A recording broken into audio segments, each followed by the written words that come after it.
오늘 우리에게 주신 하나님 말씀은 요한복음 14장 9절 말씀입니다. 요한복음 제 14장 9절 말씀. 제가 가진 성경책은 신약 171쪽에 있습니다.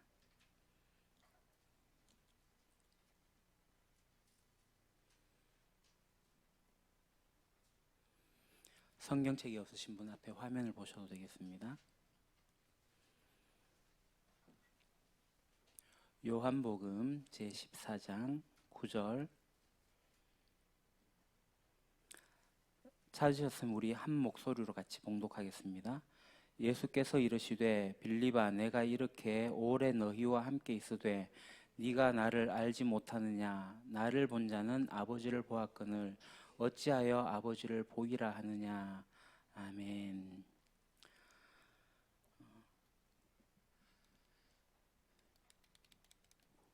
우리가 지금 예배하려고 모였습니다. 우리가 예배하는 대상은 바로 하나님입니다. 하나님 예배하려고 모였는데 하나님을 여러분 어떻게 생각하십니까? 하나님이 계시지 않으면 굳이 우리가 여기에 모일 필요가 없고 이 예배를 할 필요가 없죠. 성경에서 나오는 하나님은 고대인들이 자기들이 사유해서 생각해서 또는 명상을 통해 가지고 찾아낸 신이 아니죠. 인간의 역사 속에 실제로 들어오셔가지고 인간과 소통하시면서 이 인간의 역사 속에서 일하고 계시는 분이 바로 살아계신 하나님이십니다. 그래서 성경 이야기에 나오고 있는 이 북이스라엘의 멸망과 남유다의 멸망, 아시리아에게 멸망당하고 신바빌로니아 제국에게 멸망당한 것 역사적 사실입니다.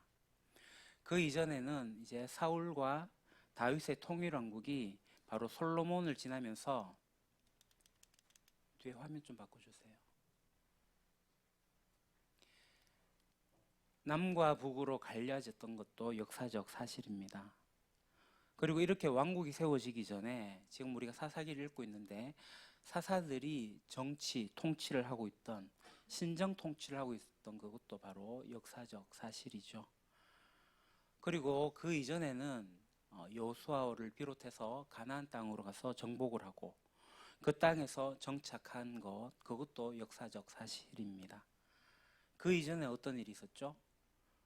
애굽에서 노예 생활, 종 생활했던 그들이 이집트를 탈출해서 40년간 광야 생활했던 것도 모두 역사적 사실입니다. 그래서 이 역사적 사실은 지금 현재도 그 땅에 가면 유물이나 고대 유적들이나 이런 것들이 현존하여 보관되어져 있고 남아있기도 합니다. 그래서 성지순례를 가게 되는데요. 우리 교회도 3년 후나 5년 후쯤이나 함께 다 같이 성지순례를 이 이스라엘 지역으로 한번 갔으면 좋겠다는 생각을 해봅니다. 그러니까 우리 하나님은 이 인간 역사 속에서 개입하시는 분이십니다. 그러면 하나님께서 왜 이 인간 역사 속에서 이렇게 개입을 하실까요? 그것은 바로 이 인간의 역사가 깨어져 있기 때문이에요. 그래서 하나님께서는 깨어지고 상한 이 세상을 심판하시겠다고, 그 다음에 회복하시겠다고 그렇게 말씀을 하셨어요. 그리고 당신의 종 메시아를 보내셔가지고 이 일을 성취하겠다. 그래서 선지자를 끊임없이 보내시면서 수없이 말씀을 하셨습니다. 그래서 메시아가 오시면 어떻게 되느냐? 심판이 일어나고 회복이 일어나게 됩니다. 그래서 구약은 메시아를 기다려요. 그리고 오늘 우리도 다시 오실 메시아를 기다리고 있습니다.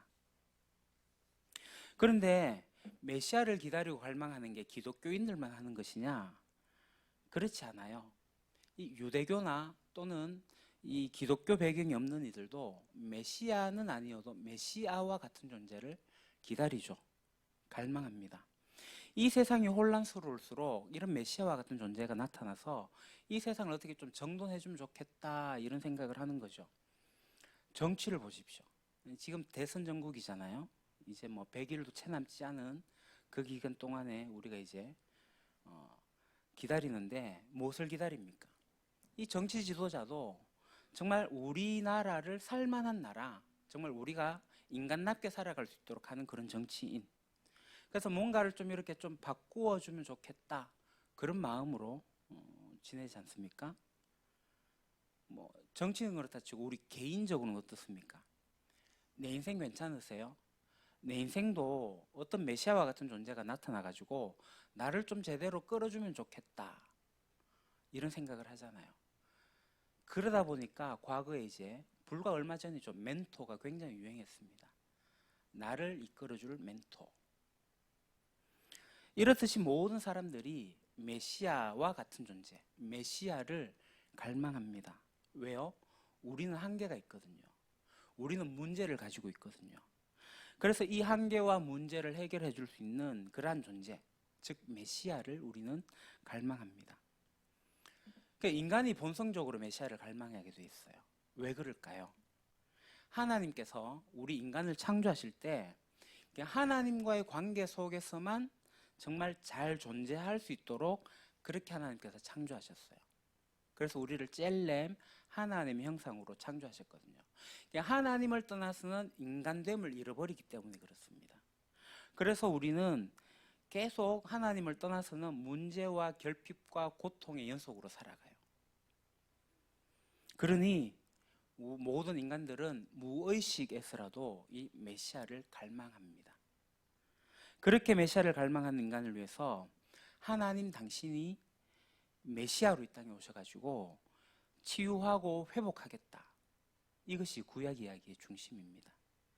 그래서 성경의 하나님은 인간의 한숨소리와 피비린내 가득한 인간의 역사 속에서 일을 하셨고 지금도 일을 하고 계시며 앞으로도 계속 일을 하실 거예요. 그런데 많은 사람들이 이 성경의 하나님을 어떻게 생각하느냐, 이 하나님조차도 결국 인간이 만들어낸 신이다 라고 생각을 해요. 뭐 여러분들은 그렇지 않겠지만 많은 사람들이 그렇게 생각을 합니다. 인간이 원래 약하기 때문에 절대적 진리와 존재, 그가 필요하다, 그런 갈망이 있었고 그러다 보니까 신이라는 존재를 만들어냈다 라고 생각을 합니다. 틀린 말은 아닙니다. 일견 맞는 말입니다. 그래서 모든 문명에 종교라는 게 있거든요. 각 문명권에서 발달시킨 저마다의 신의 개념, 신의 인식들이 있습니다. 그런데 성경의 하나님은 무엇을 강조합니까? 나는 인간이 만든 신과 다르다. 너희 손으로 조작하고 너희 생각으로 만든 신이 아니다. 더 나아가 나는 역사 속에서 너희와 소통하면서 역사를 함께 만들어가는 신이다 라고 하나님이 주장하셔요. 그래서 하나님은 너는 나를 이해할 수도 없고 알 수도 없다. 그러나 내가 나의 뜻을 너에게 보여준다. 보여준 만큼, 알게 된 만큼 진실하게 반응해라. 내가 너에게 진실하듯이 너도 나에게 진실해라. 이것이 가장 근본 원리다. 나에게 그렇게 믿음으로 반응할 때 이 세상이 회복될 수 있고 너의 인생이 회복될 것이다. 이것이 유일한 원리다 라고 하나님께서 말씀하셔요. 사랑하는 유림가족 형제자매 여러분, 여러분은 하나님께서 여러분의 인생에, 우리 인간의 역사에 개입하기 원하십니까? 하나님이 개입하기를 원하시니까 이 자리에 앉아 계시는 거죠. 하나님께서 우리 인생에 개입하기를 기대하지 않았다면 굳이 이 자리에 앉아 있을 필요가 없습니다. 하나님께서 아브라함을 부르셨고 그래서 아브라함에게 하나님과 관계 맺는 방식을 유일한 방법으로서 가르쳐 주셨어요. 그 방법이 4,000년이 지난 오늘 우리에게 동일한 방식으로 주어져 있습니다. 하나님은 그때나 지금이나 동일하게 일하고 계십니다. 세상 누구도 관심을 가지고 있지 않았던 아브라함, 그 아브라함을 하나님께서 찾아가셨어요. 아브라함이 위대하고 뛰어나서 하나님이 아브라함을 찾아가신 게 아니에요. 그리고 지지리도 못난 이스라엘이라는 민족을 택하셔가지고 그들이 거듭되는 반역에도 불구하고 동행하셨던 하나님이시기 때문에 오늘 지금도 평범한 사람, 어쩌면 지지리도 못난 저와 같은 사람들에게 하나님께서 역사하십니다. 그래서 이 세상 모든 사람에게 하나님은 역사하실 가능성이 매우 높습니다. 인간의 역사 속에서 그렇게 일하셨던 하나님이 이 인간의 역사 속에 오셔가지고 심판하시고 회복하시겠다. 그 약속을 하면서 구약이 이제 마무리됩니다. 그러면 이 구약 내내 우리가 구약을 읽어보시면 아시겠지만 오랜 기간 약속하고 예고했던 그 하나님의 약속이, 하나님의 개입이 실제로 이루어졌나요? 구약 성경은 그러한 대망을 가지고 끊임없이 달려가다가 마지막 책 말라기에 더 큰 소망을 불러일으키면서 속절없이 끝나버려요. 구약에서는 메시아가 오지 않습니다. 그리고 신약에 와서 메시아이신 예수님이 오십니다. 그러면 여러분은 이 메시아이신 예수님에 대해서 얼마나 잘 아십니까? 인류 역사상 가장 많은 초상화로 그려진 인물이 바로 이 예수입니다. 지난 2000년간 수많은 사람들이 예수님의 얼굴을 그리려고 애를 썼어요. 그러니까 여러분은 예수님 하면 어떤 이미지가 머리에 떠오르십니까? 오른쪽 하단에 보시면 한국 사람이 그린 예수님의 모습입니다. 갓을 쓰고 있는. 그런데 보통 기독교가 서양 문화를 중심으로 해서 일어났기 때문에 예수님의 얼굴은 대부분 서양인의 얼굴을 하고 있습니다. 그러나 예수님은 인종학적으로 보게 되면 백인도 아니고 흑인도 아니고 황인이죠. 우리와 같은 황인입니다. 그러니까 팔레스틴 지역에 살았습니다. 그러니까 그 지역의 사람들과 거의 비슷한 모습을 하고 계셨을 거예요. 예수님은 노동자 출신입니다. 목수 아버지 밑에서 노동하면서 크셨어요. 촌동네 출신입니다. 도시 사람도 아니죠. 그러다 보니까 머리 그렇게 곱상하게 자라지는 않았을 거예요. 근데 많은 사람들은 자기 시대에 자기가 바라고 자기들이 원했던 그런 이상형으로 예수님을 그렸습니다.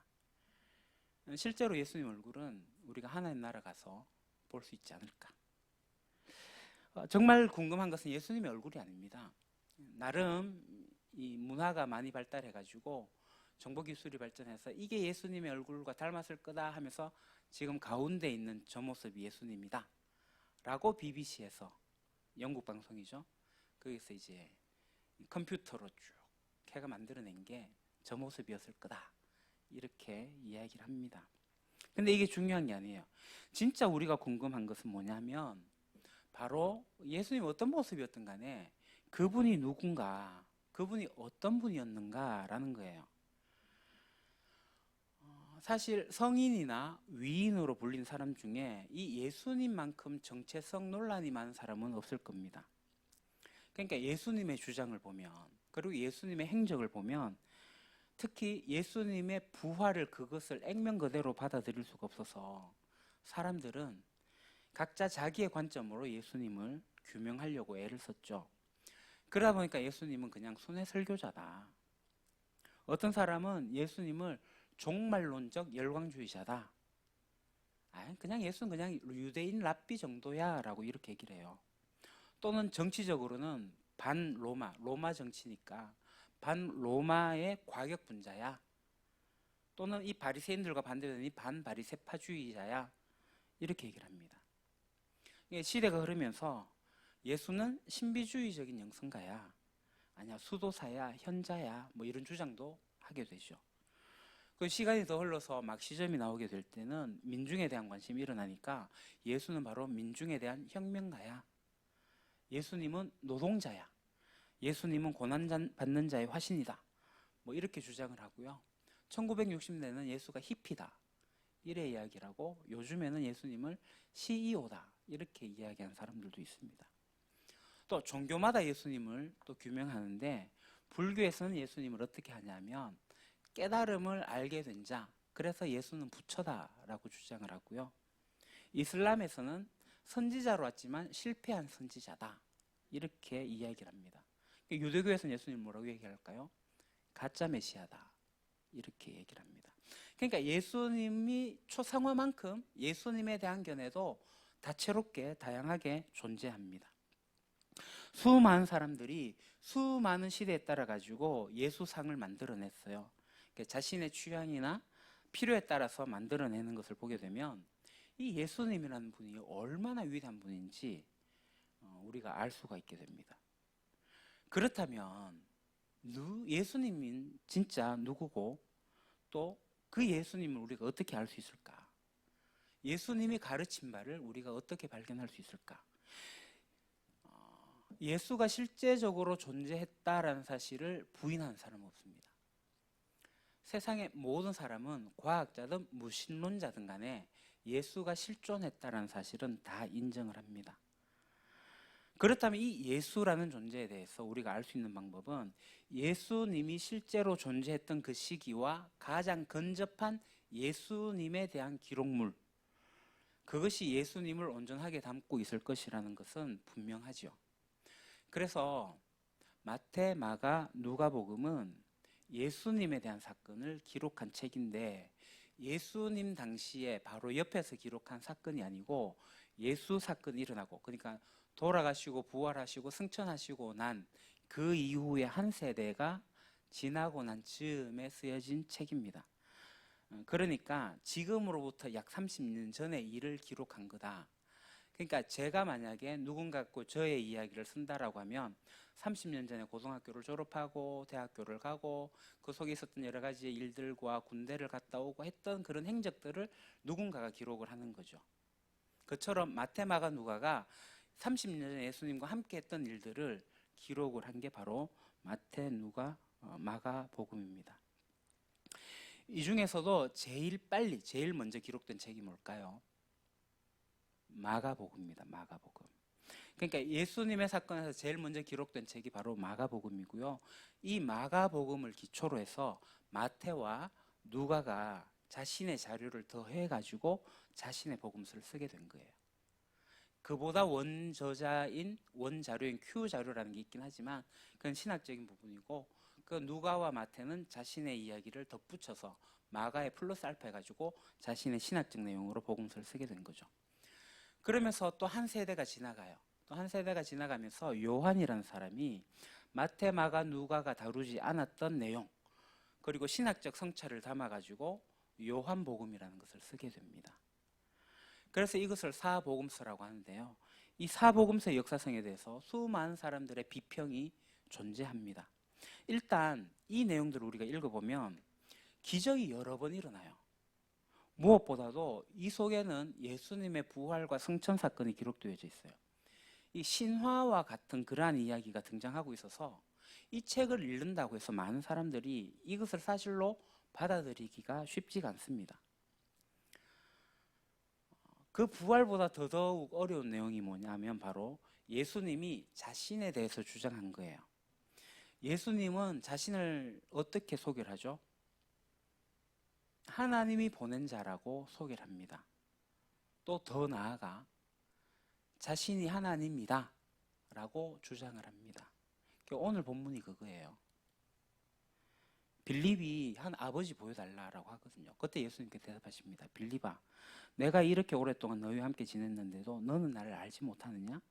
나를 본 사람은 아버지를 본 사람이다. 그런데 네가 어떻게 우리에게 아버지를 보여주십시오 한다는 말이냐? 그러니까 나를 보는 것은 곧 하나님, 아버지를 본 것과 같다. 나 똑같다라는 이야기를 하셔요. 그러니까 예수님의 이 주장, 예수님에 대한 기록이나 이 주장들을 액면 그대로 받아들이기가 힘들어서 근현대 비평가들은 이 사복음서의 내용을 초기 기독교가 조작한 문서다. 그러니까 예수를 따랐던 이 광신도들이 자신들의 교주를 신격화한 결과로 만들어진 자료다 라고 그렇게 주장을 합니다. 그러니까 여러분들이 아시다시피 기독교 공동체는 그렇게 광신도로부터 이루어진 종교 집단이 아니에요. 그러니까 예수님의 사건, 그러니까 죽으시고 부활하고 승천하신 그 사건, 그리고 예수님의 이 주장을 생명을 걸고 지켰던 소수에 의해 가지고 기독교는 시작이 되었어요. 그들이 증언함으로써 기독교 공동체가 세워지기 시작했던 거예요.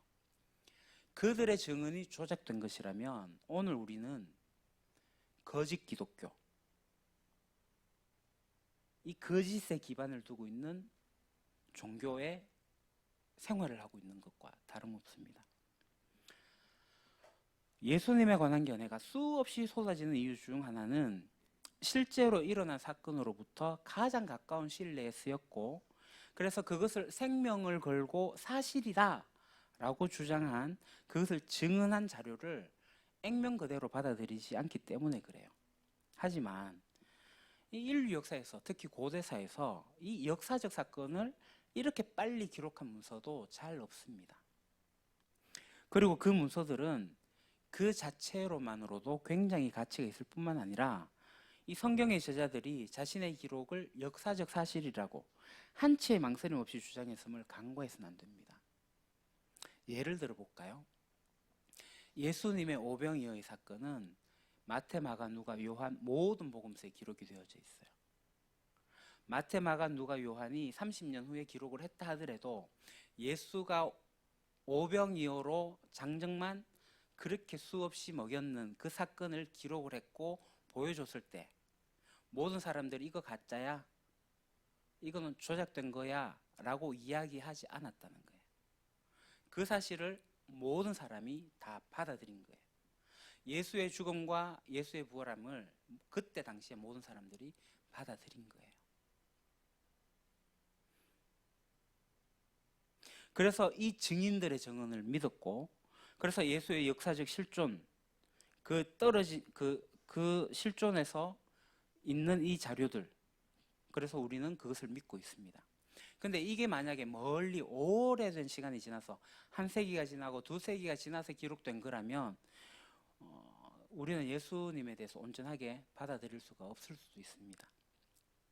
그래서 우리가 예수님이 누군가를 진짜 알기를 원한다면 예수를 따르며 예수를 목격하며 그것을 기록한 이 증인들, 그 증인들의 기록을 우리가 1차적으로 보셔야 됩니다. 그래서 신약 성경이 어떻게 이루어지고 있는지, 특히 복음서가 어떻게 이루어지고 있는지, 이 복음서가 동떨어져서 기록된 게 아니라 그보다 오래전에 기록된 구약 성경과 어떻게 맞물려져서 한 권의 책으로 있고 있는지, 구약 성경과 맥락이 닿아져 있음을 우리가 성경을 보면서 아셔야 됩니다.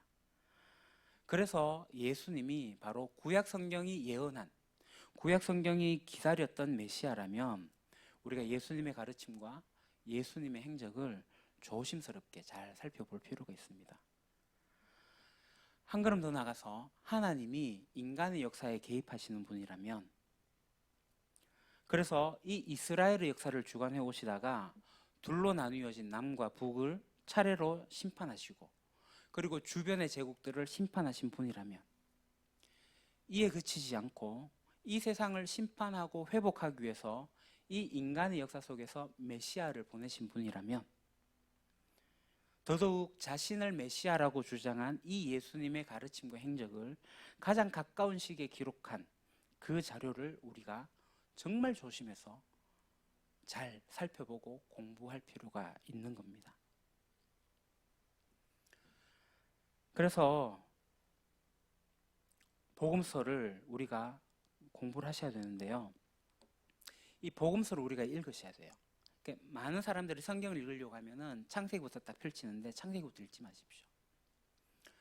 마태복음도 읽지 마시고 가장 먼저 쓰여진 마가복음부터 천천히 한번 읽어보시는 것을 추천합니다. 다른 성경을 해갖고 성경 통독하는 것도 참 중요합니다. 좋습니다만은 복음서를 2번, 3번, 10번 읽는 것이 어설프게 통독하는 것보다 훨씬 낫습니다.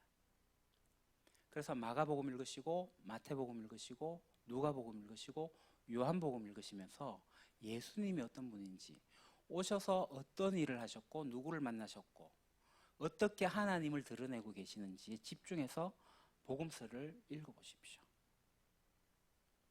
그렇게 읽으실 때에 우리가 중심으로 보셔야 될 내용이 있습니다. 그것은 바로 예수님이 가르친 중심 사상이에요. 예수님의 중심 사상, 그것이 바로 마가복음에 기록되어져 있고, 마가복음에서 마가복음 전체를 요약하는 것이 한 절로 되어져 있는데, 그 한 절이 뭐냐 하면 바로 마가복음 1장 15절입니다. 우리가 지난달부터 이달의 말씀으로 암송하고 있는 내용입니다. 때가 찼다. 하나님 나라 가까이 왔다. 회개해라. 복음을 믿으라. 이 마가복음에 보시면 예수님이 고향 나사렛에서 이 설교를 하셨어요. 당연히 이 말씀은 설교 전체가 아니라 설교를 요약한 것이고 마가복음 전체에 그 내용이 요약되어져 있는 예수님의 중심 사상입니다.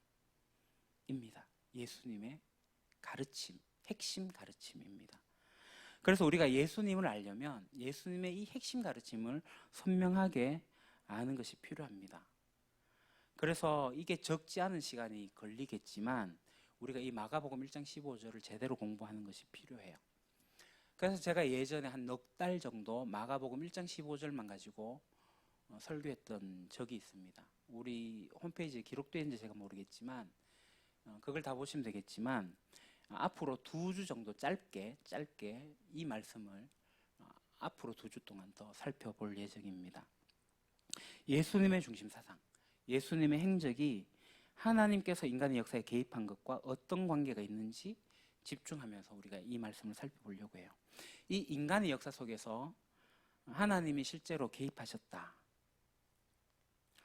그러면 우리 개인을 하나님께서 찾아오실 수도 있습니다. 하나님께서 이 세상에 메시아를 보내셔가지고 인류 역사에 개입하겠다고. 그래서 이 깨어진 세상과 자기 중심성에 빠져있는 인간과 관계를 회복하겠다고. 그 길을 메시아를 통해 여시겠다고 계획하셨고 실행하신 분이 바로 우리 하나님이세요. 이건 상징도 아니고 비유도 아닙니다. 실제로 우리의 삶에 메시아가 개입하십니다. 그래서 우리의 삶을 바꾸시기를 원하세요. 우리를 회복하기를 하나님께서 원하세요. 누굴 통해서? 예수 그리스도를 통해서. 예수 메시아를 통해서. 그런 예수 메시아가 여러분 필요하지 않으십니까? 그 예수 메시아를 우리가 따르지 않으시겠습니까? 그 예수 메시아를 따르기로 작정한 우리는 그 예수 메시아가 했던 중심 가르침과 그의 행적들이 어떤 것인지 선명하게 알아야 되지 않겠습니까? 그걸 알지 못하면 예수를 따를 수가 없어요. 예수가 가르치고자 하는 방향이 적은데 나는 다른 데로 가고 있다. 그건 예수를 따르는 게 아니잖아요. 그래서 우리가 예수님이 가르친 중심 사상을 다음 주와 그 다음 주 2주에 걸쳐서 공부해보고 정말 예수 메시아를 잘 따르는 우리 유림교회가 되길 바랍니다. 기도하겠습니다. 하나님, 메시아신 예수님이 오늘 우리에게도 개입하신다는 사실을 하나님의 약속을 통해서 믿습니다.